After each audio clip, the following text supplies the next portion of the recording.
Lectures आप लोगों के हो रहे हैं अभी, जो 5 टॉपिक्स है, ठीक है, मैं टीम से रिक्वेस्ट करूंगा कि वो एक स्लाइड है 5 टॉपिक्स वाली, वो लगा दी जाए। वो 5 टॉपिक्स आप लोगों के जब होंगे, उसके बाद में आपकी एक बड़ी मेगा टेस्ट होगी, आप लोगों की लाइव टेस्ट, और उस टेस्ट के अंदर में जो बच्चा अच्छा परफॉर्म करेगा, ठीक है, उसके लिए प्राइज भी है। और ये प्राइज जो है ना, एक मोटिवेशन है आपको पढ़ाई करवाने के लिए, आपका सिलेक्शन करवाने के लिए, आपको आगे बढ़ाने के लिए। चलिए, तो फ्रेंड्स, निम्नलिखित आंदोलनों में से किसका सरदार वल्लभ भाई पटेल द्वारा नेतृत्व किया गया और वह सफल रहा था? ठीक है, तो आंसर आप लोगों का हो जाएगा बारदोली सत्याग्रह। बारदोली सत्याग्रह की डेट मैंने आप लोगों से कल रात में कहा कि बारदोली सत्याग्रह की डेट आपको याद रखनी है, या ईयर याद रखना है आप लोगों ने बेसिकली। तो 1928 बहुत सारे एग्जाम्स में आ चुका है। बारदोली सत्याग्रह कौन से वाले साल हुआ था? ठीक है, लास्ट में मैं आप लोगों से पूछूंगा बारदोली सत्याग्रह कौन से साल हुआ था। इसी सत्याग्रह के, इसी आंदोलन के दौरान वल्लभ भाई पटेल को सरदार की उपाधि दी गई थी वहां की महिलाओं के द्वारा, और उनके जो दोस्त थे, ठीक है, मतलब उनके जो गुरु भी थे, तो सरदार वल्लभ भाई पटेल गांधी जी के अनुयायी थे, तो गांधी जी उनको छेड़ रहे थे, फिर मतलब उन्होंने जितने भी वो लिखते थे, वो अपने लेख, उसमें सरदार बोलकर संबोधित करते थे। तो उस उपाधि दी थी बारदोली की महिलाओं ने, ठीक है, और उसको फेमस किसने कर दिया? गांधी जी ने। जैसे कि मान लीजिए कि आपको फेमस कर देता, आपका दोस्त फेमस कर देता है ना, आपको कुछ भी, आपको छेड़ छेड़ के सब जगह पे फेमस कर देता, बिल्कुल वैसे ही गांधी जी ने भी फेमस कर दिया था उनको। Very very very important point, बहुत इंपॉर्टेंट वाला क्वेश्चन। पाबना विद्रोह किस क्षेत्र में हुआ था? आपको बता दूं, पाबना विद्रोह जमींदारों के खिलाफ हुआ था। जमींदार उनको उनके अधिकार नहीं दे रहे थे, इसलिए हुआ था। फिर सरकार को एक कानून पास करना पड़ा था, बंगाल टीनेंसी एक्ट, बंगाल काश्तकारी अधिनियम 1885 में, और वो आप लोगों ने आंसर भी किया है। 4000 प्लस बच्चे जुड़ गए फ्रेंड्स, और 3000 प्लस जो है, 4000 प्लस यहाँ पर में लाइव है, ठीक है, और 3000 प्लस यहाँ पर में लाइक्स है। तो जल्दी जल्दी से दोनों के नंबर बढ़ाने, आप लोगों ने 5000 प्लस करना है दोनों को, हर एक बच्चे की जिम्मेदारी है ये। तो ये हुआ था बंगाल में। बंगाल के भी कौन से क्षेत्र में? पश्चिम या पूरब? जल्दी से आप लोग बताएंगे, पश्चिम या पूरब, दोनों में से कौन से वाले क्षेत्र में? तो पूरब वाले क्षेत्र में, जो आज बांग्लादेश का पार्ट है, वहां पर में हुआ था ये। इसके बाद 1885 के अंदर में एक कानून लाया गया था फ्रेंड्स, जिसको बंगाल टीनेंसी एक्ट, बंगाल काश्तकारी कानून कहते हैं आप लोग, ओके। वर्नाकुलर प्रेस एक्ट किसने रद्द किया? क्या बात है, अब ये हर एक बच्चा आंसर करेगा। मैं चाहता हूँ एक एक बच्चा, चैट रेट देखना चाहूंगा मैं, कितने का आप लोगों का चलता है यहाँ पर। मैं चैट रेट देखते कितने लोगों का चैट रेट यहाँ पर में चलता है, ओके, कितने लोग आंसर कर रहे हैं बताओ।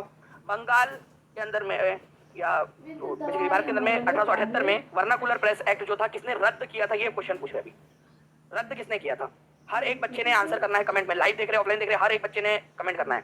तो आंसर जो है फ्रेंड्स ये हो जाएगा आप लोगों का लॉर्ड रिपन। कौन से साल में रद्द किया था? तो ये किया था फ्रेंड्स 1882 के अंदर में इन्होंने रद्द किया था। इसको लाया कौन था? लाया था लॉर्ड रिपन 1878 के अंदर में, ठीक है। तो आंसर आपका लॉर्ड रिपन होगा, रद्द किया था जिसने वर्नाकुलर प्रेस एक्ट। डायरेक्ट आप लोगों का क्वेश्चन बन गया यहाँ पर में, ठीक है। चलिए, तो वर्नाकुलर प्रेस एक्ट को लॉर्ड रिपन ने रद्द किया था। अब देखिए फ्रेंड्स, ये कल हमने, मैं आपको बता दूं कि कल जितने भी बच्चे दोपहर वाली क्लास में थे, आपको मैंने एलपीए के बारे में बताया था। आप लोगों का क्वेश्चन ये है कि 1865 के high court act, Indian high court act के तहत एलपीए का रूप क्या है, एलपीए का पूर्ण रूप क्या है, ये आपसे। और आपको कल ही मैंने एलपीए का फुल फॉर्म बताया, पढ़ाया है मैंने कोर्स में। और आप लोगों को जो है, कल आप लोगों का जो शिक्षा विभाग का लेटर आया है, ठीक है, एक आदेश जारी हुआ है, उसमें ये बोला गया है कि वो हाई कोर्ट के अंदर में एलपीए दाखिल करने वाले हैं। तो एलपीए का फुल फॉर्म क्या होता है, और ये आप लोगों को 1865 के हाई कोर्ट एक्ट के तहत बताना है, कल ही पढ़ाया है आपको कोर्स में। कानूनी शब्दावली के संदर्भ में एलपीए का पूर्ण रूप क्या है? जल्दी बताइए, कितने लोग थे कल क्लास के अंदर में जिन्होंने ये पढ़ा था? 1865 जो है आप लोगों का, तो 1865 के हाई कोर्ट एक्ट के तहत ये आया था आप लोगों का। इसको बोलते हैं आप लोग, बताइए आंसर क्या हो जाएगा इसका? तो लेटर पेटेंट अपील, ठीक है। तो आप लोग यहाँ पर में देख सकते हो फ्रेंड्स कि लेटर पेटेंट अपील इसको कहा जाता है। इसको समझाया भी था आपको क्या होता है। मान लीजिए कि आप हाई कोर्ट गए, हाई कोर्ट आप गए, हाई कोर्ट ने ये वाला भी केस बता देता आपको, आप ही वाला केस बता देता ना, हाथ कंगन को आलसी क्या, पढ़े लिखे को फर्जी क्या, डायरेक्ट वाला क्वेश्चन। आपका ये केस चल रहा था गेस्ट टीचर वाला। इसमें क्या हुआ कि एक सिंगल जो बेंच थी, ठीक है, एक ही जज थे उसमें, उस बेंच में उन्होंने फैसला सुना दिया, और फैसला जो है वो शिक्षा विभाग के अगेंस्ट चला गया। अब शिक्षा विभाग क्या किया, एलपीए जो है वो दाखिल किया हाई कोर्ट में। एलपीए का मतलब ये होता है कि हाई कोर्ट से हमने आग्रह किया कि हाई कोर्ट साहब आप क्या करिए, आप जो है इसको बड़ी बेंच को भेज दीजिए, मतलब कम से कम उसमें 2 जजेज होने चाहिए, जिसमें से एक ये ना हो, ठीक है, वो मतलब ऑटोमेटिकली होता है। कम से कम 2 जजेज हो, एक से ज्यादा हो तो एक से ज्यादा में कम से कम 2 हो जाएगा, तो कम से कम 2 जजेज हो। अब वो फिर से इनमें सुनवाई करे, ठीक है, 30 दिन के अंदर अंदर, कोर्ट का फैसला आने के 30 दिन के अंदर अंदर उसको दाखिल करना होता है, 30 डेज के अंदर अंदर, ठीक है, ताकि एक बार फिर से उस पर पुनर्विचार कर लिया जाए। लेटर पेटेंट अपील इसको बोलते हैं। इसको इसलिए लाया गया था, ठीक है, ताकि सुप्रीम कोर्ट में जाने का जो खर्चा होता है ना, क्योंकि सुप्रीम कोर्ट में जाने में बहुत खर्च आता है, आपको पता है फ्रेंड्स कि वहां पर में जो है एक तो समय लगता है फैसला होने के अंदर में, और दूसरी चीज ये होती है कि वहां वकीलों की फीस और बहुत अलग चीजें होती है। तो एक और मौका मौका हाई कोर्ट के अंदर में ही मिल जाए तो सुप्रीम कोर्ट में जाने से बचा जा सके, उसके लिए एलपीए वाली एक मेथड है जो 30 दिन के अंदर यूटिलाइज करनी होती है। तो आपको खुद को भी पता होना चाहिए, कभी आप लोगों को भी मान लीजिए कि भगवान न करे जाने की जरूरत पड़े, लेकिन अगर जाना पड़ जाए या किसी और के लिए मदद के लिए जाना पड़ जाए तो एलपीए भी एक होता है कि लेटर पेटेंट अपील। ये कल ही आपको कोर्स में भी पढ़ाया मैंने और कल शिक्षा विभाग के लेटर में भी आ गया था।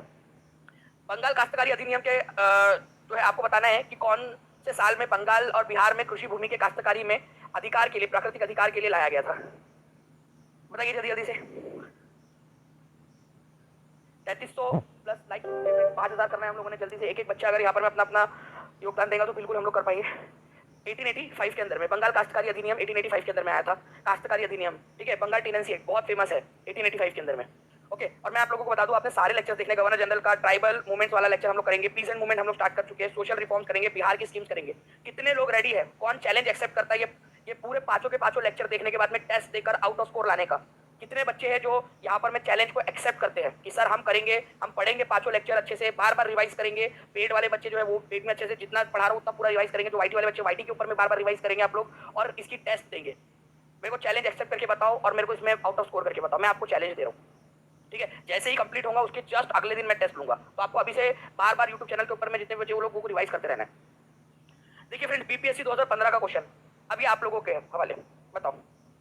बीपीएससी 2015 का क्वेश्चन आप लोगों का, ये क्वेश्चन का आंसर जो है मैं टीम से रिक्वेस्ट करूंगा कि इसका हाइड कर दे, हम लोग आगे बढ़ेंगे डायरेक्टली इस क्वेश्चन को बिना दिखाए, इसका आंसर दिखाए, क्योंकि ये आंसर मेरे को आप लोगों से चाहिए, ये आंसर आप लोगों से चाहिए। बीपीएससी का क्वेश्चन है सिविल सर्विसेज का, ठीक है। आंसर हटा दिया हम लोगों ने। हाँ, अब आ जाइए नेक्स्ट। बंगाल के किस जिले के किसानों ने 1873 में किसानों का संगठन स्थापित किया था? 1873 डायरेक्टली बंगाल के 1873 जब आ जाए समझ जाना कौन सा जिला, पाबना जिला, जहां पर में फ्रेंड्स यूसुफ शाही परगना नाम की एक जगह थी, वहां पर में पाबना आंदोलन जो है वो शुरू हुआ था आप लोगों का, पाबना आंदोलन, क्योंकि पाबना जिले में था तो पाबना आंदोलन, ठीक है, 1873 के अंदर में जमींदारों के खिलाफ। तो जो है फ्रेंड्स नो रेवेन्यू कैंपेन आप लोग जो है बेसिकली वहां पर में क्या हो रहा था ना कि जमींदार लोग जो उनको उनके अधिकार नहीं दे रहे थे, तो इसी वजह से